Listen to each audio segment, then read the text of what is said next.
வாசம் வந்து காற்றோடு கலப்பது போல் உன்னோடு கலந்திருக்க சாமி சொன்னதையா.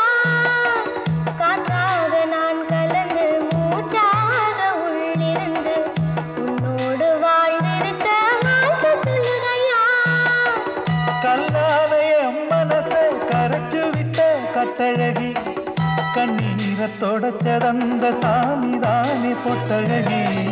சொல்லாலே அம்பெடுத்து கண்ணால குறி பார்த்ததும், பொல்லாத சாமி முன்னே சொல்லி என்னை இழுத்ததும்,